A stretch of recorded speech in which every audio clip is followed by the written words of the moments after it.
this is Jose Figueroa with an approved workman, where we are rightly dividing the word of truth. Welcome to another week of Bible study. I am glad that you're here as we open up God's Word one more time. Our current series is Rebuilding the Covenant Community, a study of the book of Nehemiah. If you're new to this Bible teaching ministry, here's how you can learn more about our work. You can go to our website, www.anapprovedworkman.org. That's anapprovedworkman altogether.org. You can learn about the purpose for this ministry, our approach to Bible study, and review our statement of faith. You can listen to previous episodes of our current series or any episodes from previous series. On the website, you can also subscribe to the podcast, which is available on Apple Podcasts, Google Podcasts, or Amazon Music, as well as other podcast directories. You can connect with us on social media, on Instagram at @anapprovedworkman, on Pinterest, pinterest.com/anapprovedworkman, and on Facebook, our Facebook page, facebook.com/anapprovedworkman215. Finally, there are also video versions of our Bible study lessons. They're available on YouTube at youtube.com/@anapprovedworkman215. That's our handle. And on Rumble, rumble.com/c/anapprovedworkman. You can subscribe to those video channels and make sure you don't miss any upcoming episodes. Today, we're in Lesson 14 in the series Rebuilding the Covenant Community from the book of Nehemiah. This is volume 2 of our series After the Exile, a study of Ezra, Nehemiah, and Esther. The lesson is titled Unfinished Business, Part 2, and our focus passage is Nehemiah 13:15-31. So please find your way in your Bible to that passage. In chapter 13 of Nehemiah, we see him returning to Judah to rectify serious violations of the Torah.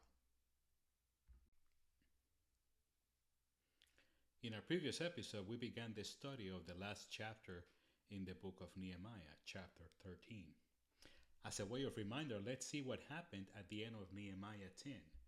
The Jewish exiles made a series of commitments to the Lord as they renewed the covenant with him. First, they committed to the prohibition of mixed marriages, chapter 10, verses 29 and 30. They also committed to honor the Sabbath, chapter 10, verse 31. And finally, in chapter 10, verses 32-39, they committed themselves to the support of Temple Operations. In our first division from Nehemiah 13, we saw that the people had violated their commitment to support Temple Operations. In Nehemiah's absence, the enemy of the Jews was using the storeroom in the temple as a personal storage unit. That would be Tobiah. Worse than that, the contributions for the Levites were not being provided, so they left Jerusalem to return to their fields so they could support their families. Upon his return, Nehemiah took decisive action, challenged the leaders, and restored order. But it is a troubling sign that things fell apart while he was gone. In his first of the 3 prayers recorded in this chapter, I see a man concerned with the failure of his people, but also concerned, I think, with his efforts going to waste. So let's review the principles and applications from our study of Nehemiah 13, verses 1-14. Our principle: God's covenant people align their priorities with God's priorities. God's covenant people align their priorities with God's priorities.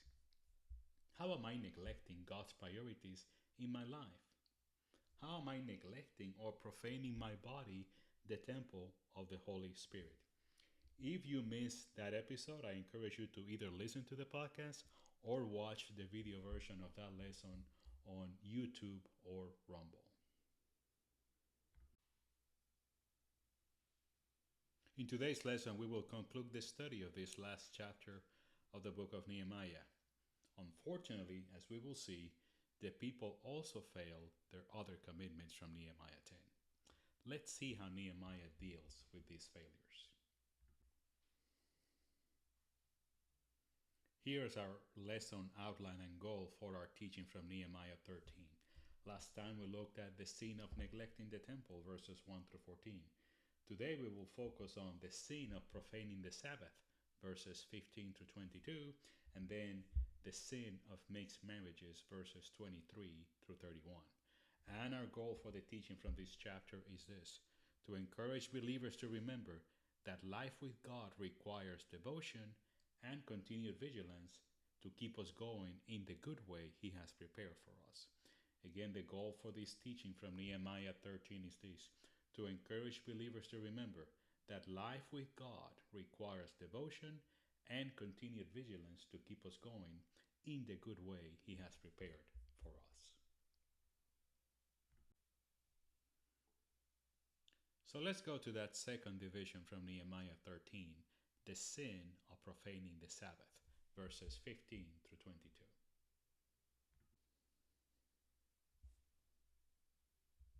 Verse 15.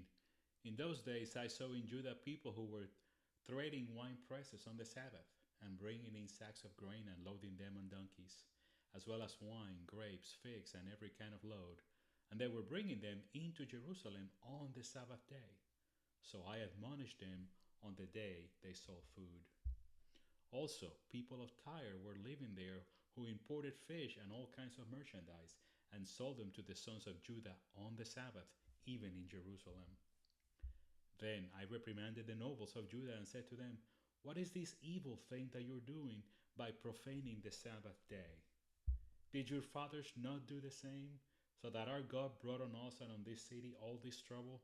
Yet you're adding to the wrath against Israel by profaning the Sabbath."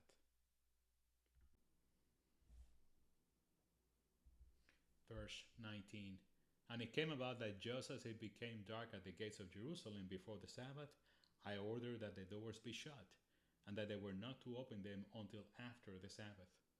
Then I stationed some of my servants at the gate so that no load would enter on the Sabbath day. Once or twice the traders and merchants of every kind of merchandise spent the night outside Jerusalem. Then I warned them and said to them, "Why do you spend the night in front of the wall? If you do so again, I will use force against you." From that time on, they did not come on the Sabbath.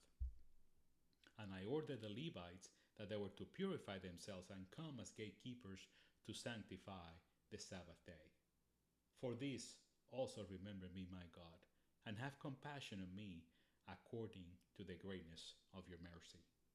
Nehemiah 13, 15 to 22.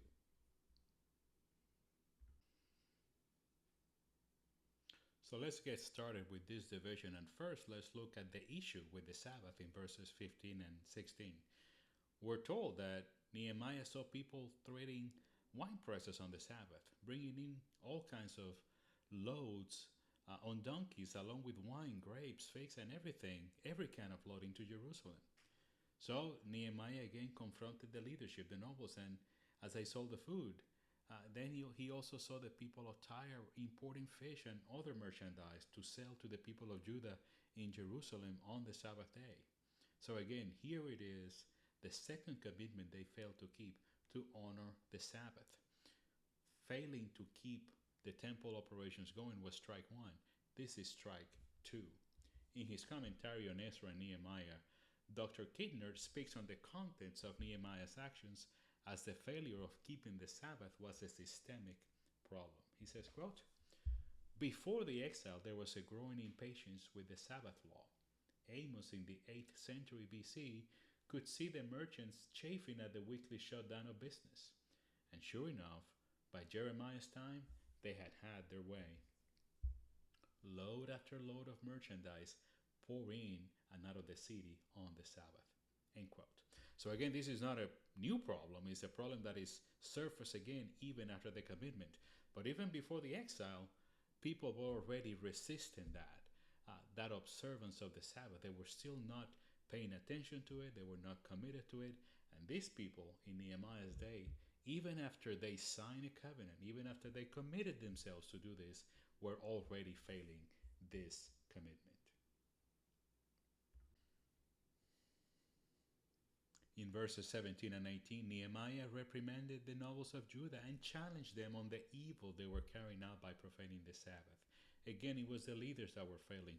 And I love how he calls it, this is evil, this is wrong, this is not right.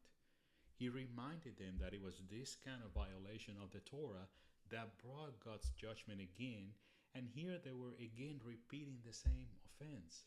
The Sabbath was a day to be set apart, sanctified for rest and for worship. Listen to Exodus 20, verses 8 through 11. Remember the Sabbath day to keep it holy. For 6 days you shall labor and do all your work. But the seventh day is the Sabbath of the Lord your God. On it you shall not do any work, you or your son or your daughter, your male slave or your female slave, or your cattle, or your resident who stays with you. For in 6 days the Lord made the heavens and the earth, the sea and everything that is in them, and he rested on the seventh day. For that reason the Lord blessed the Sabbath day and made it holy. In his commentary on Ezra-Nehemiah-Esther, Dr. Mervyn Brenneman speaks on the priority of the Sabbath as God's command to his covenant people. He says, quote, "The keeping of the Sabbath is greatly emphasized in the Old Testament, Genesis 2:2, Exodus 16:23 to 29, 31:14 through 16, 35:2 and 3, Numbers 15:32 to 36. Is in Amos chapter 8 verse 5, Isaiah chapter 58 13 to 14, and Jeremiah chapter 17 19 to 27. They all warned the people against their laxity in keeping the day set apart for rest and worship. The Sabbath of rest and worship, one day of 7 separated for God, is unknown in the ancient world outside of Israel. As part of the Ten Commandments, Exodus 28 through 11, it emphasizes the moral principle that all of our time belongs to God. End quote. All of our time belongs to God. What a great reminder.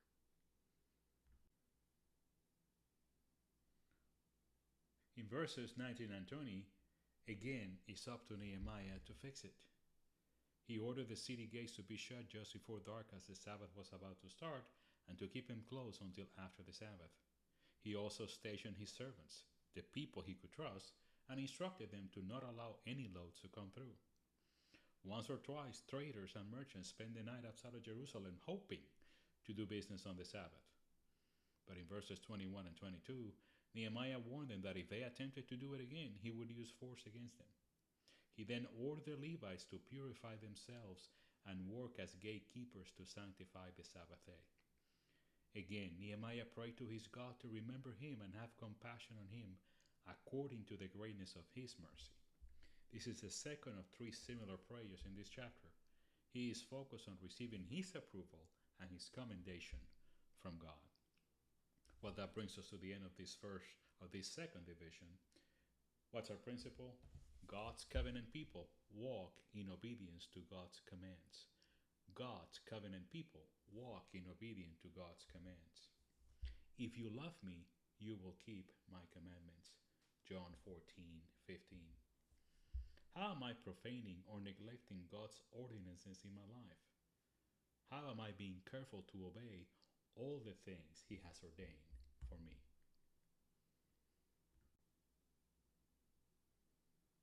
Well, let's bring this home and go to our third and final division from Nehemiah 13, the sin of mixed marriages, verses 23 through 31.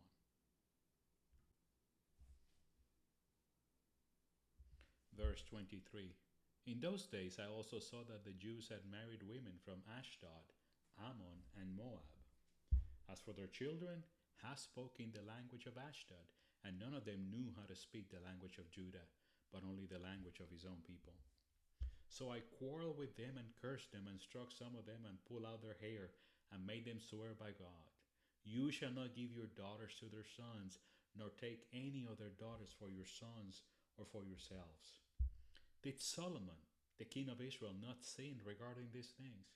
Yet among the many nations there was no king like him, and he was loved by his God, and God made him king over all Israel. Yet the foreign women caused even him to sin.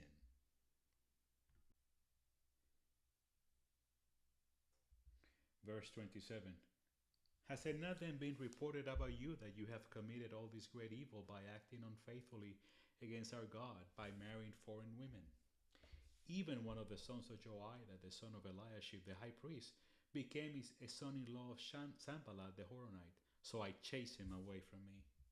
Remember them, my God, because I have defiled the priesthood and the covenant of the priesthood and the Levites. So I purified them from everything foreign and assigned duties to the priests and the Levites, each in his work. And I arranged for the delivery of food at appointed times and for the first fruits.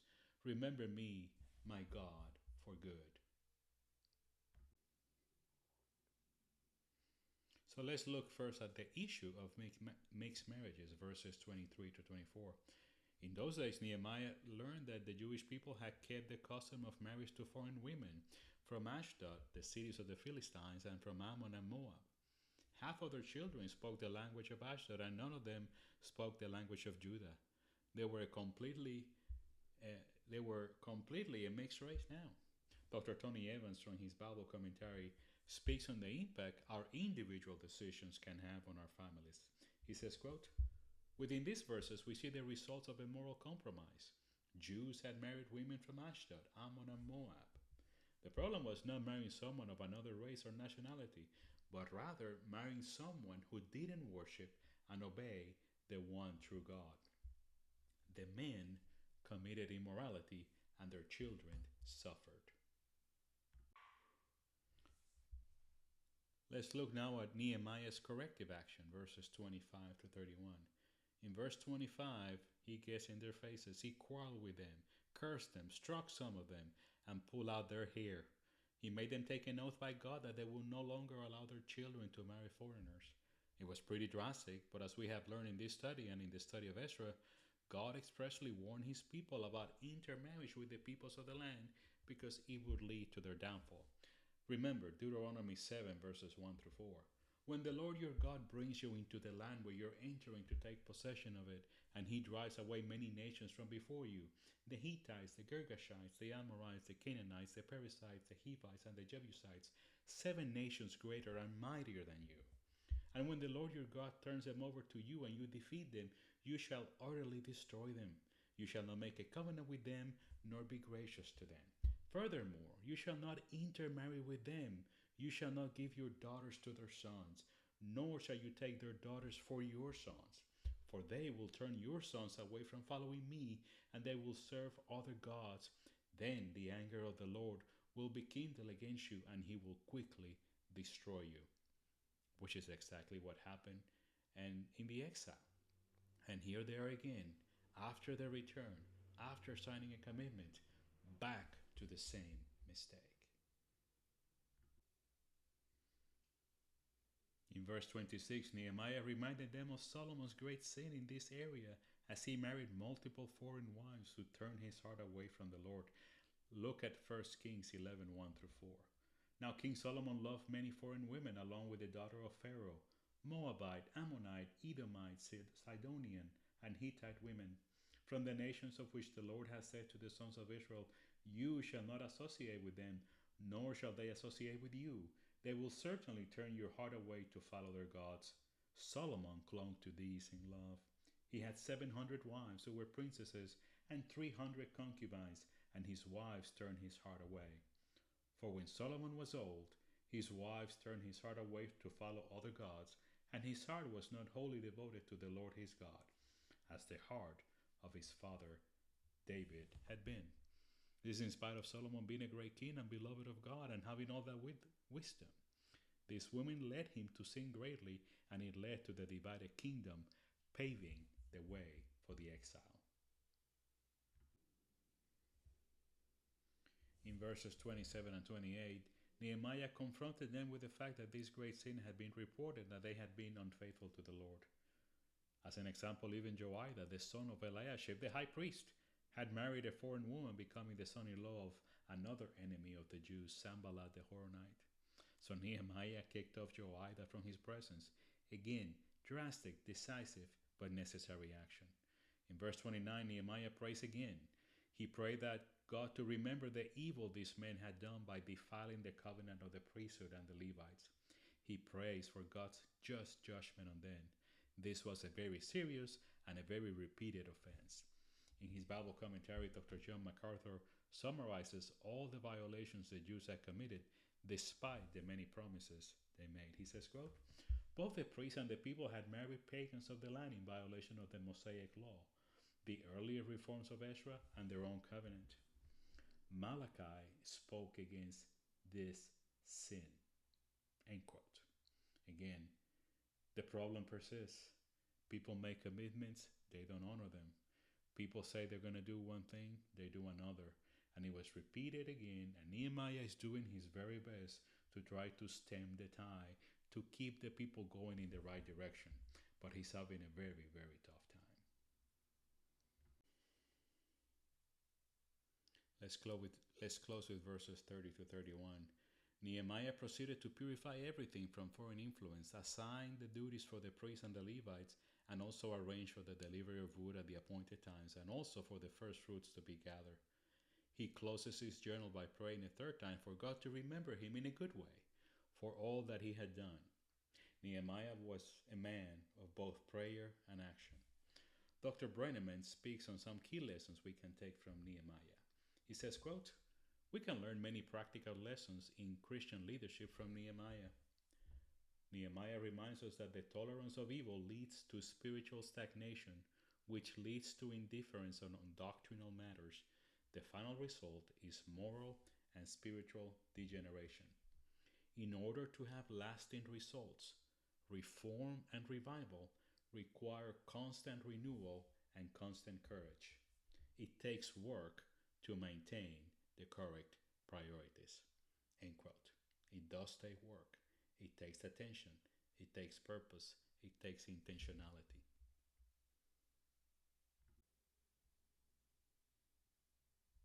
Dr. J. Vernon McGee speaks about how we should remember Nehemiah. He says, quote, these verses summarize Nehemiah's great contributions to the spiritual well-being of his people. All foreigners were removed from positions of honor and responsibility, and the priests and Levites were given back their proper occupations. The offerings for the temple were resumed. Nehemiah's final words are, remember me, O my God, for good. Our Lord wonderfully answered his prayer by recording his work in his word, which is a permanent remembrance. End quote. Definitely, the Lord remembered Nehemiah, and we have this beautiful record of all the good work he did for the glory of God and for the good of his people. And that brings us to the end of this third division. What's our principle? God's covenant people reject the influence of the world's evil system. God's covenant people reject the influence of the world's evil system. Therefore, I urge you, brothers and sisters, by the mercies of God, to present your bodies as a living and holy sacrifice, acceptable to God, which is your spiritual service of worship. And do not be conformed to this world, but be transformed by the renewing of your mind, so that you may prove what the will of God is, that which is good and acceptable and perfect. Romans 12:1 and 2. How am I keeping myself from being influenced or defiled by the world system around me?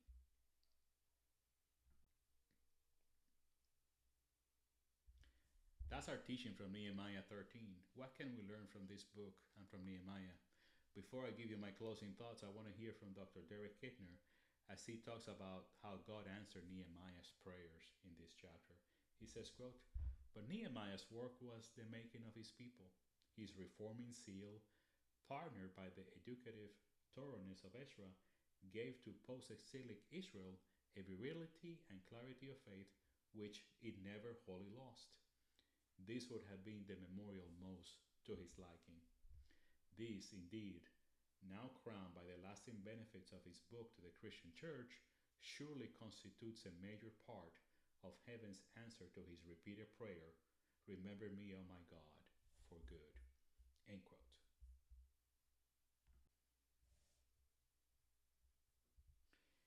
Here is how I'm going to remember this servant of God.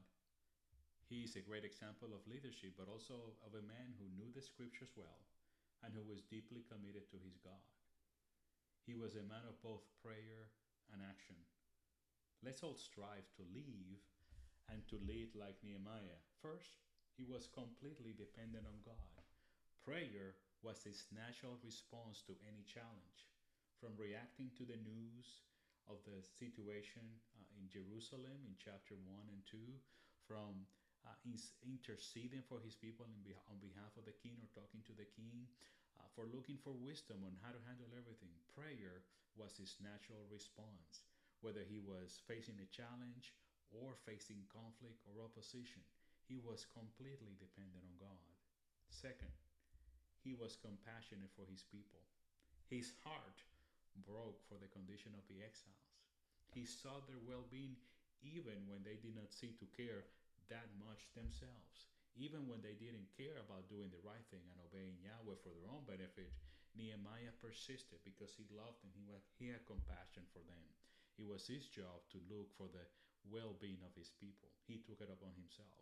Third, he was courageous in the face of opposition. Whether it was Tobiah, Sanballat, or the Jewish nobles, he stood firm. He strengthened himself and strengthened others when the opposition was coming from the outside or the inside. And finally, he was committed to finishing the task. He did everything he could to rebuild the covenant community. He finished the wall, but he did not stop there. He also sought their spiritual growth and their allegiance to Yahweh for his people. That's what he wanted. That's why he prayed, "Remember me, my God, because all of this I did to help your people and to honor you." And as we have seen, God answered that prayer beautifully. Well, that concludes our teaching from Nehemiah 13 and from the book of Nehemiah. Thank you for being here today.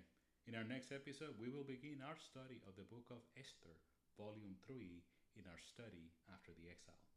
Until then, this is Jose Figueroa for In Approved Workman, where we are rightly dividing the word of truth. May God richly bless you.